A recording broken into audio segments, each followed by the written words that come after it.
real quick while I'm cooking, the whole East Coast versus West Coast, Tupac versus Biggie thing was metaphor for something on a whole larger scale, baby. That's something McGraw-Hill ain't gonna never tell you in them textbooks. Nah, they ain't gonna tell you that. Because when you really sit and think about it, hip-hop on a larger scale quite literally describes what's going on in the black community, but through the lens of music. Essentially, it's a tale as old as time. It is a smaller or a micro version of what happened on a larger or a macro scale. And if it really makes sense to you on a scale of the United States, then it would make sense on a larger scale, being that the United States Corporation is just the baby of what happened in Europe. And what McGraw-Hill is not going to tell you about their story or history as we know it is that there were melanated or black or neuromelanated or copper colored people all over this planet. Nah, they ain't gonna tell you that part, because see, then they're gonna have to acknowledge that a lot of the science, a lot of the information that they're teaching in sacred geometry was stolen. They're gonna have to admit all of that, and they're also going to have to tell you that what they're giving you in the textbooks, what they're giving you in the school or indoctrination camps is basically the facts of what happened afterwards. Biggie, or the East Coast, is a representation of the old world, or England, or Spain, or France, or Germany, or any of those European countries, whereas the West Coast would be relative to America, or the New World. And that's not just the United States, that's North, South, and Central America, or Alaska, Canada, Brazil, on down to Argentina, all of that. And then if we want to tie that, since a lot of people like to be like, well, what does this got to do with now? You could tie that to Greenland, and how Greenland technically is considered a part of the Americas.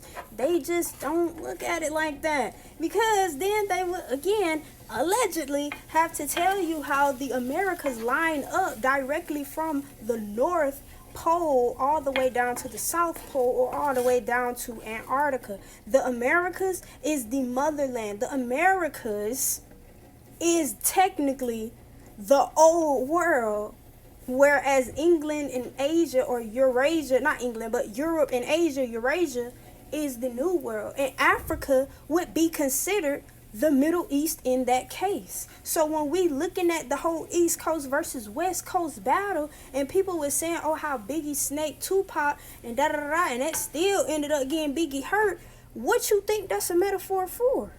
Biggie still finna get popped. The old world still, or the old new world, England, Europe, again, which was just an experiment. But see, McGraw-Hill not gonna tell you that. They gonna tell you that everything originated over there. When they found people in Africa, when they found people in America, oh, they were savages and all that. They gonna tell you all that.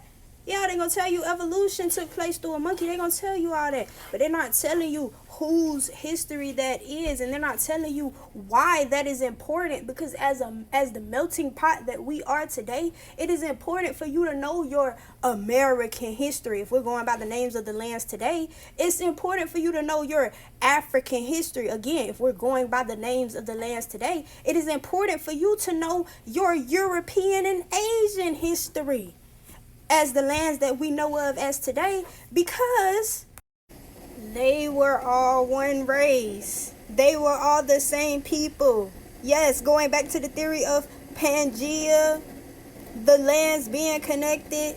Yeah, you heard me here. If you don't know who you are, if you don't know where you're coming from, you won't know where you're going. And that's the name to the game. The name to the game, confirmation. The name to the game is confusion. The name to the game is illusions. And once you start seeing outside of the confusion, start seeing outside of the illusions, that's when they want to be like, oh, that wasn't in history. I didn't learn that in school. Of course not. Of course they're not going to tell you that, boo, because if they tell you that, then you going to know what to do with the information automatically. It is not knowledge that gets us where we need to go. It is awareness. It is wisdom. the ability to apply the knowledge to your experiences. But if you're only experiencing a society that tells you you're nothing but a savage, you're nothing but a human, you're nothing but an animal, then you're not going to know the capabilities that lie within your junk DNA. And I just saw 444. Allegedly. You're not going to know the possibilities that lie within the neuromelanin within your skin, because they don't even know what to do with it. It's ancient codes. It's the same thing with when I was looking up the languages, I learned that everybody be talking about everything came from Greek, Latin, then Latin and Greek came from the Phoenicians. Where did the Phoenicians get their stuff? Yeah, we're gonna ask that question. Because boo, I know the answer.